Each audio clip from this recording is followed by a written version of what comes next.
Buenas noches, muchachos. Les saluda el profesor Henry Hacha. Como ya saben, vamos a continuar con esta línea de tiempo, ¿no? Ya hemos abordado el género lírico del siglo de oro español, hemos abordado también el género narrativo, ¿no? Hemos visto el Quijote, hemos visto el Lazarillo, y ahora vamos a abordar la parte del teatro, es decir, el género dramático, ¿no? Lo hemos dividido en dos partes. Hoy vamos a hacer un poco de Lope de Vega y Fuenteovejuna, y la próxima clase vamos a ver a Pedro Calderón de la Barca, ¿ya? Hay que recordar que el teatro del siglo de oro español está dividido básicamente en dos formas. La primera es el teatro popular, ¿ya? El teatro popular vale decir el teatro de Lope de Vega, ¿ok? Y el otro tipo de teatro es el teatro filosófico, el teatro reflexivo, ¿no? El teatro que te hace pensar, ¿no? Reflexionar, razonar de una manera distinta, ¿ya? Esa es la perspectiva, ese es el teatro de Pedro Calderón de la Barca, ¿ya? No te olvides. Hay un teatro popular, que es Lope, y hay un teatro que es filosófico, reflexivo. Y ahí está Pedro Calderón de la Barca, ¿no, muchachos? Entonces, dicho eso, ahora vamos a pasar a la explicación. Bien, para hablar del siglo de oro español, y para que entiendas los cambios que suceden en dicho periodo, vamos a hablarte y hacerte acordar un poco del movimiento, bueno, no movimiento, pero literatura eh, griega. Vamos a hablar un poquito de los griegos, ¿no? Eh, Vamos a hablar, por ejemplo, del gran Sófocles, ¿no? De un poco de repente acordarte de Esquilo, Aristóteles. Hay que recordar que en el teatro de los griegos, te hablo pues del siglo V, VI antes de Cristo, era muy distinto al teatro de Lope. De hecho, el teatro de Aristóteles era un teatro bastante o muy rústico, entre comillas rústico, ¿no?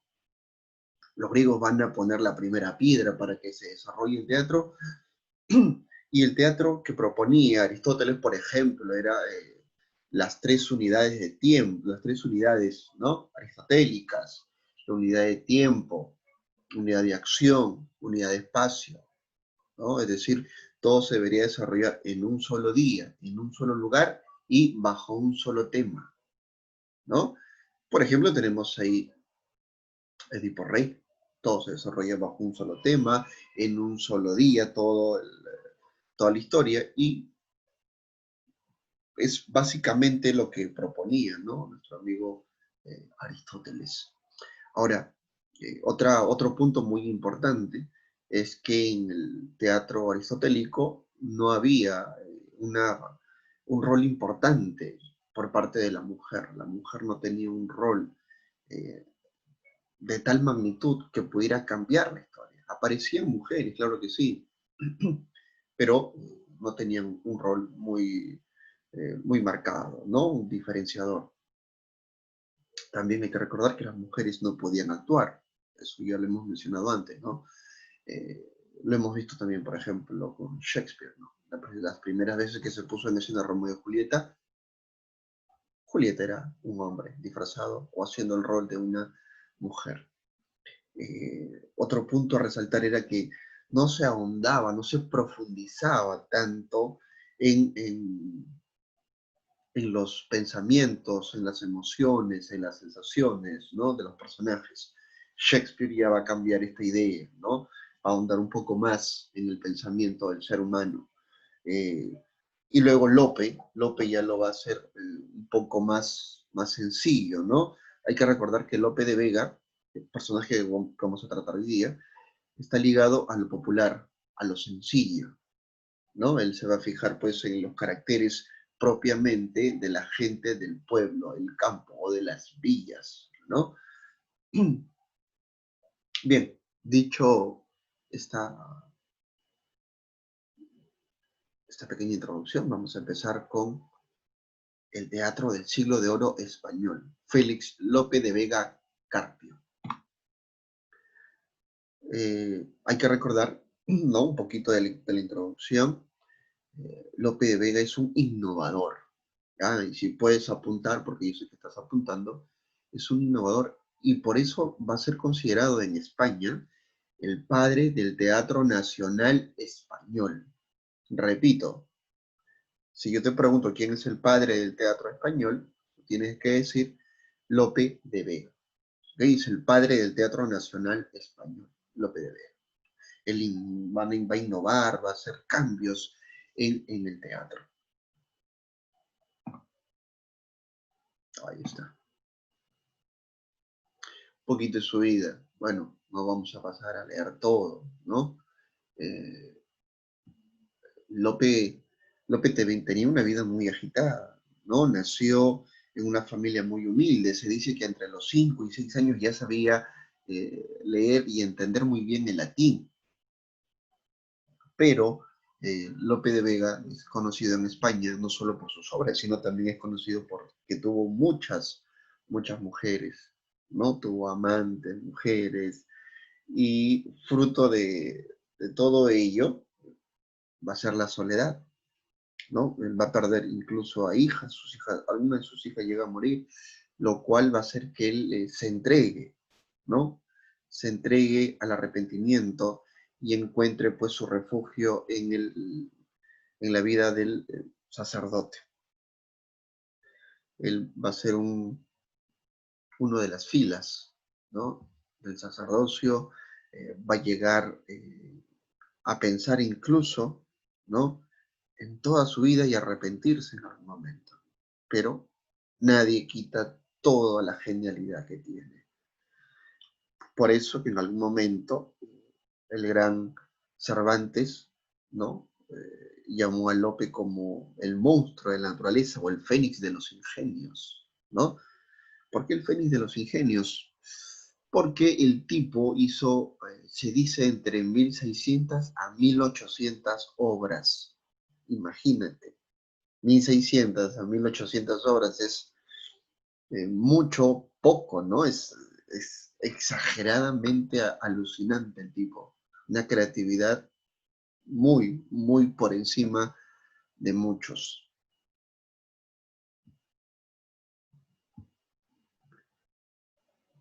Este es el amigo Lope de Vega, ¿no? Está propiamente con la ropa del momento, esa vestimenta, ¿no? Mira esto, ¿no? Esto, que se cubrían los cuellos. Imagínate que también la vestimenta de Cervantes era así, muy parecida. ¿Qué características tiene Lope de Vega? Características formales. Formales quiere decir al momento de escribir, ¿ya? Formales quiere decir al momento de escribir. Vamos a ver qué características formales tienen sus obras.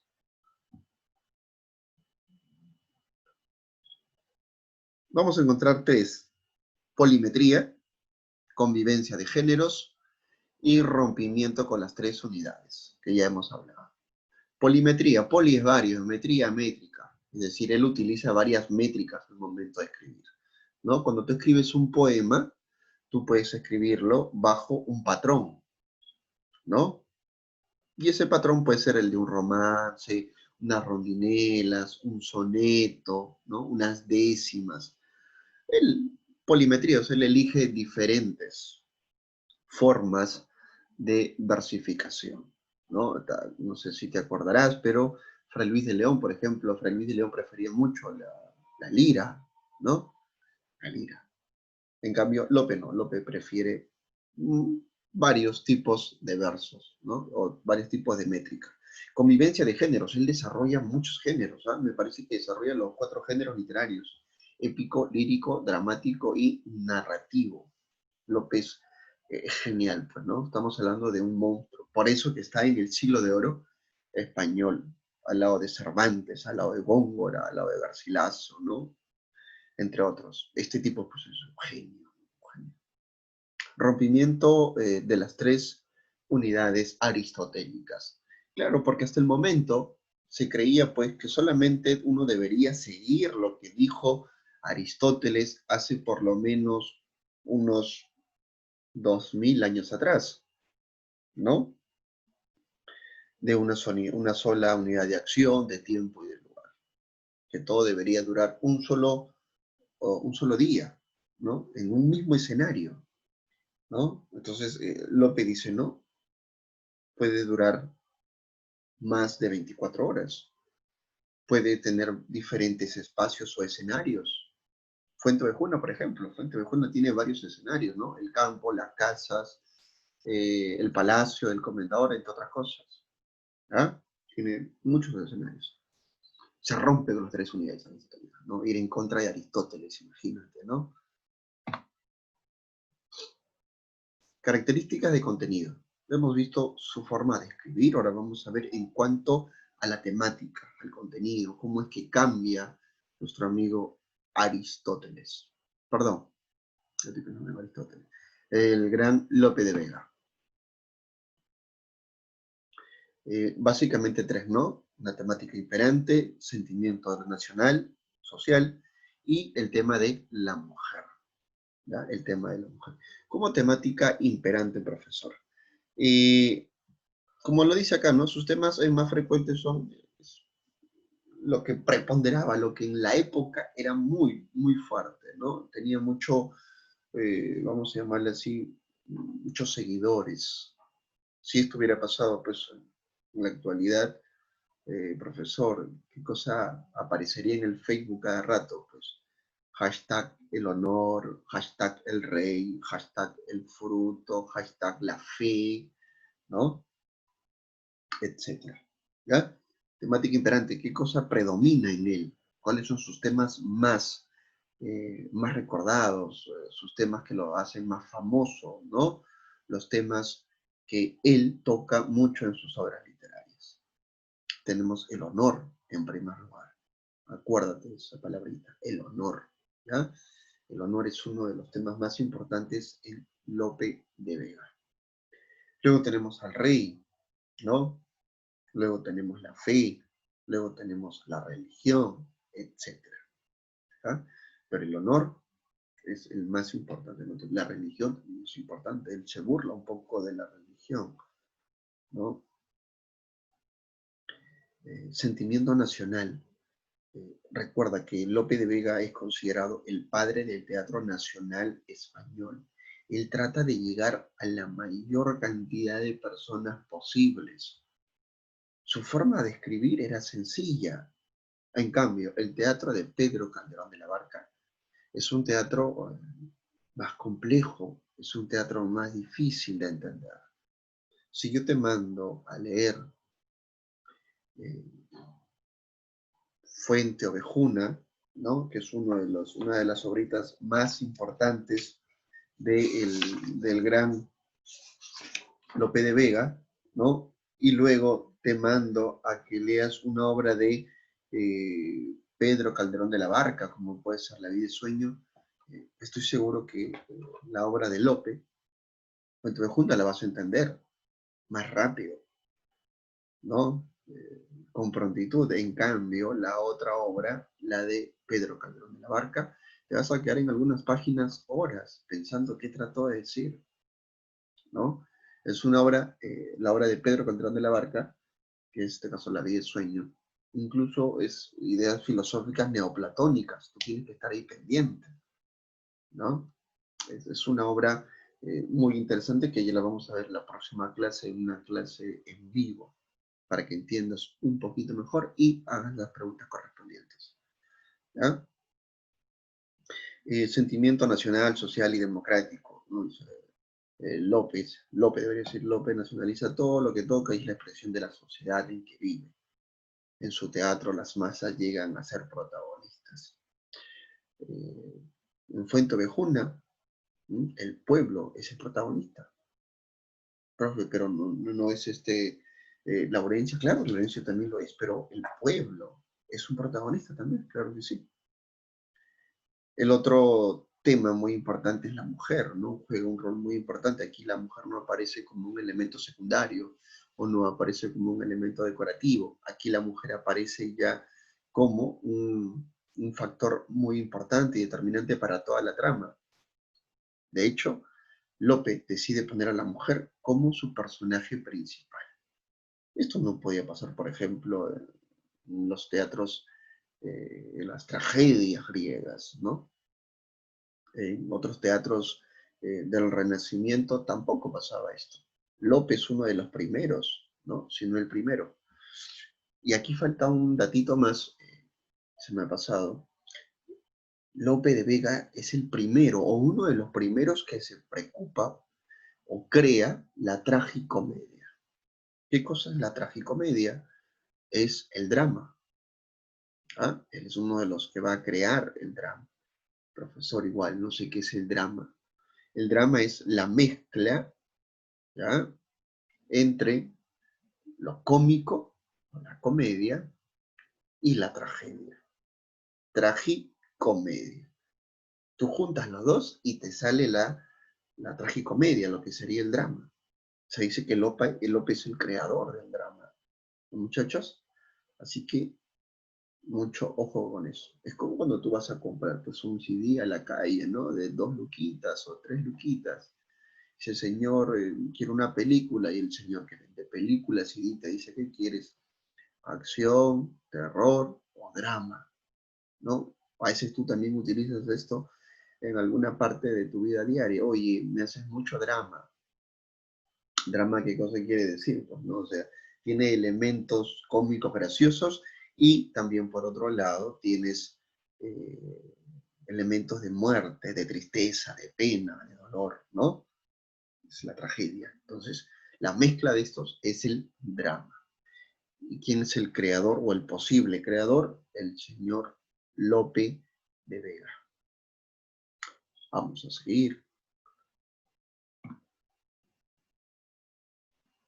Otros caracteres que tiene el gran Lope de Vega. Naturalidad, dinamismo, superficialidad, lo que te decía hace rato, ¿no? Y duplicidad de acción. Vamos a leer uno por uno. Naturalidad. Dice López también es para el pueblo, por eso utiliza un lenguaje sencillo, espontáneo y natural, sin rebuscamientos. Claro, ¿no? Lope de Vega era ese tipo de escritor, ¿no? No buscaba lo complejo, él siempre buscaba lo sencillo, lo simple, ya sabes, en contraposición a lo que hacía el gran Pedro Calderón de la Barca. Dinamismo. Profesor, el dinamismo, ¿qué cosa es el dinamismo? Quiere decir que sus personajes, pues, eh, como su nombre lo dice, son más dinámicos, sus personajes no requieren de tanto análisis, sus personajes básicamente van al punto, al grano, si tienen que actuar algo y hacer algo, lo hacen. En cambio, los personajes de Pedro Calderón de la Barca siempre están así, pensando, ¿no? 3, superficialidad de los caracteres. ¿Cómo es una superficialidad, profesor? Es que los personajes no son estudiados a profundidad como de repente sí lo hace Pedro Calderón de la Barca, ¿no? Sus personajes son sencillos. En un momento vamos a hablar un poquito más de ellos. ¿Ya? Duplicidad de la acción. Duplicidad de la acción. Los personajes secundarios, se refiere a ellos, también tienen un rol importante aquí, ¿no? Ellos también van a formar una historia paralela, ¿no? O también a veces funcionan como puntos de comicidad o puntos que un poco van a relajar lo que en un momento es tenso, ¿no? Porque toda la historia va así tensa. Entonces, los personajes secundarios entran y juegan por ahí, lanzan un comentario gracioso, entonces van a aligerar la tensión en la trama de la historia. ¿Ya? Bien, ahora vamos a pasar al siguiente punto.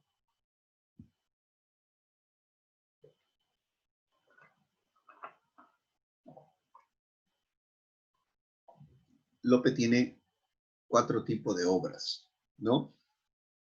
Él desarrolla, como te dije, casi todos los géneros literarios habidos y por haber. Vamos a ver cuáles son. Obra narrativa, y tenemos la Arcadia, la Dorotea, ambas son muy importantes, ¿ok? Por el lado del género lírico, vale decir, la poesía, ¿no? De él es muy conocido sus famosos sonetos y rimas. Ya son las dos que destacan mucho en la poesía de Lope, o en la poesía lopesca. Obra épica, la Jatomaquia, ¿no? Jerusalén conquistada, las dos más grandes reconocidas. Y ahora en la obra, por el lado del teatro, ¿no? Tenemos dramas religiosos, por ejemplo, los más importantes, creo yo, la creación del mundo, ¿no? Los dramas nacionales, que es el que vamos a tocar nosotros más adelante, está, por ejemplo, Fuente Ovejuna. De hecho, Fuente Ovejuna es una de las obras más importantes de Lope de Vega, ¿no? Al lado, pues, de La Estrella de Sevilla, muy importante.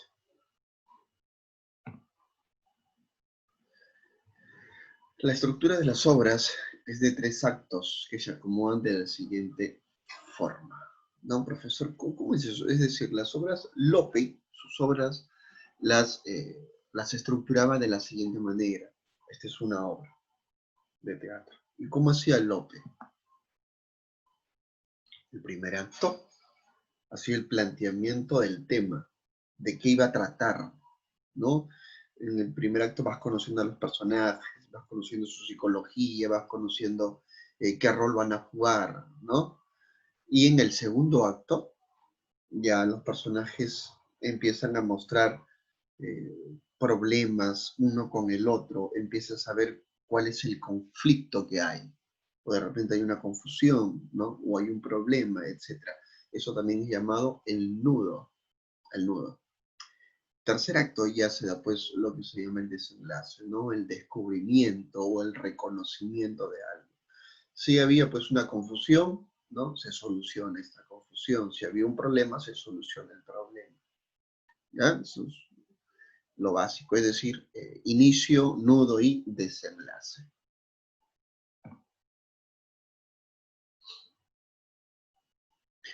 Él tiene 6 obras muy importantes. Hemos visto los diferentes géneros que él desarrolla, pero él tiene aparte, ¿no? Bueno, no aparte, dentro de ello tiene pues 6 obritas muy importantes que le hemos puesto de la siguiente manera. Vamos a encontrar, por ejemplo, Fuente Ovejuna, que es una obra que te voy a contar en un momento. La Dama Boba, interesante, ¿no? El perro del hortelano, tú que siempre utilizas esa frasecita, ¿no? El perro del hortelano, no come ni deja comer. El caballero de Olmedo. Me parece que por aquí lo tengo, está guardado, siempre aquí en mi pequeña biblioteca, ¿no? ¿Sí? No sé si lo ves, Lope de Vega, con sus 2 sobritas, ¿no? El Caballero de Olmedo y Fuente Ovejuna, ¿no? Formétrica, mira, número de versos, etc. Un librito que compré en mi época universitaria. ¿No? Llevábamos un curso de literatura española 1, 2 y 3. Uno de los libros que costó mucho, sin duda, ¿no? La vida es sueño. Pero bueno, vamos a seguir. El Caballero de Olmedo, que está aquí, este librito tiene 2 obritas, El Caballero de Olmedo y Fuente Ovejuna. ¿Ah? Luego tenemos Peribáñez y el Comendador y el Mejor Alcalde, el Rey. Bien, vamos a pasar a Fuente Ovejuna. Dice, compuesta en 1613 y publicada en Madrid, ¿no? perdón, publicada en Madrid 5 años después. Esta obra es considerada como una de las tres mejores de su amplia obra, junto a Peribáñez y El Comendador de Coña y El Mejor Alcalde, El Rey. La obra consta de 3 actos y se desarrolla en el pueblo de Fuenteovejuna, Córdoba, mostrando un conflicto social entre poderosos y oprimidos, donde se exige el derecho de la soberanía del pueblo. ¿De qué trata, profesor? Vamos a ver. Primero, esta obra está escrita en 3 actos. Recuerda, está escrita en 3 actos y tiene como tema al honor. Repito, dividida en 3 actos y tiene como tema al honor. ¿Ya, muchachos? Vamos a contarte y por favor trata de apuntar a los personajes principales. Creo que van a ser, bueno, por lo menos 5. En primer lugar, vamos a poner ahí pues a Fuenteovejuna. Todo se va a desarrollar en el pueblo de Fuenteovejuna. ¿Ya? Fuenteovejuna. Fuenteovejuna y vive una chica que se llama Laurencia. ¿Ok? Se llama Laurencia. Laurencia. Laurencia va a ser pareja de uno que se llama Frondoso. Laurencia, Frondoso. Luego vamos a tener al comendador, porque toda historia siempre tiene que tener un malo, ¿no? El malo de la película, y en este caso el malo va a ser el comendador, Fernán Gómez, ¿ya? Pero tú dile el comendador, el comendador. Y como vamos a poner aquí un personaje eh, secundario, ¿no? Vamos a tener al alcalde de Fuenteovejuna llamado Esteban. Esteban era el padre de Laurencia. ¿Ya? Esteban es el padre de Laurencia. Y es una historia donde vamos a ver eh, cómo este comendador hace y deshace cuando quiere. El comendador siempre, ¿no?, salía a dar sus caminatas por el pueblo de Fuenteovejuna y cada vez que veía una chica, una mujer que le gustaba mucho, él le decía a Flores y Ortuño, Flores, Ortuño, venga, ven esa chica, me la trae. La llevaban a palacio porque es el comendador está por arriba, por encima del alcalde, ¿no? En jerarquía, hablando. Le dice, quiero que me traigan esa chica hermosa. Y Flores y Ortuño, que eran los brazos derechos de este tipejo, le hacían caso y llevaban a la pobre chica, ¿no? Al comendador, y el comendador, pues, la ultrajaba, es decir, la violaba, ¿no? Y eso pasaba con muchas mujeres, sea casada, sea soltera, ¿no? El comendador era así, no respetaba nada. Él tenía el poder absoluto. ¿Ah? Hasta que un día el comendador, pues, se atreve a poner los ojos sobre eh, Laurencia.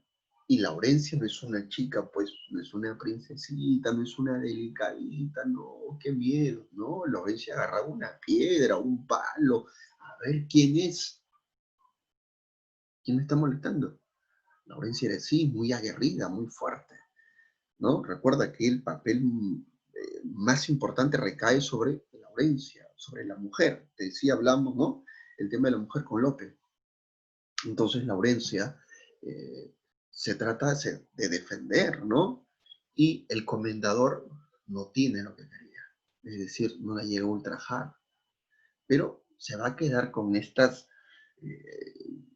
idea maliciosa y sátira de tener a Laurencia en sus brazos. Bueno, más adelante, pues Laurencia, ¿no? Va a tener conversaciones con Frondoso, Frondoso se enamora de ella. Frondoso es un chico muy calmado, muy noble, es un chico bueno, ¿no? En un momento, pues los dos se llegan a enamorar. ¿Ya? Se llegan a enamorar y Frondoso le tiene que pedir permiso, como en aquellos tiempos, ¿no? Pedirle permiso al papá para poder casarse o salir con alguien, ¿no? Cosa que no pasa hoy en día eso. Si tú quieres salir con alguien, sales incluso a escondidas. Ya no hagas eso. Entonces, eh, este muchacho le pide permiso a Esteban, que es el alcalde, el padre de Laurencia. Esteban accede y se va a dar una fiesta, ¿no? Por la unión de estos dos muchachos. Y es ahí justamente donde el comendador dice, va a haber una fiesta. Ahí, ahí voy a entrar.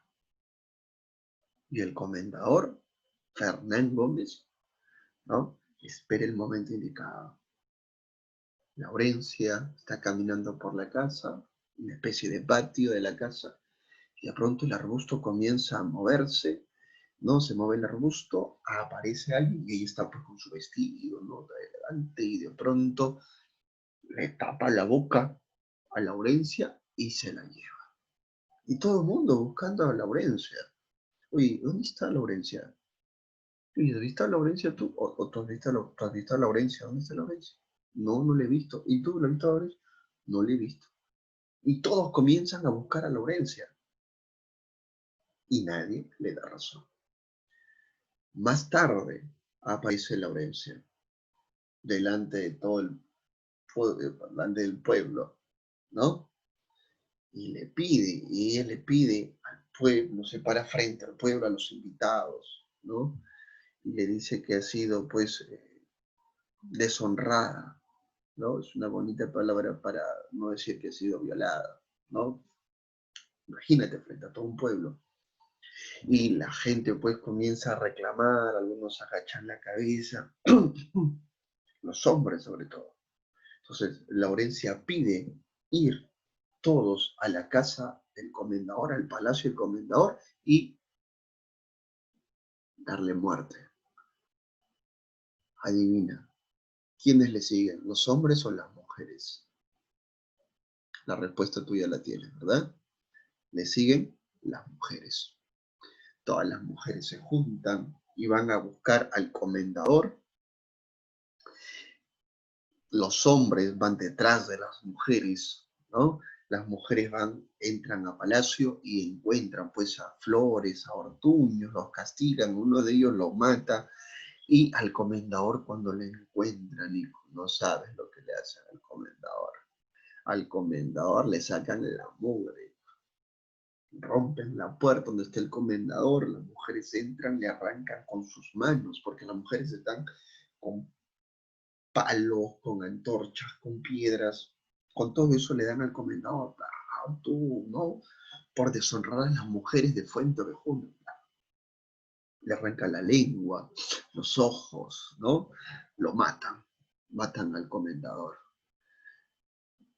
Lanzan el cuerpo, están arriba, lanzan el cuerpo y todos los hombres no se unen también a la causa y luego el problema viene porque no han matado a cualquiera, han matado al comendador y de esto se va a enterar el rey.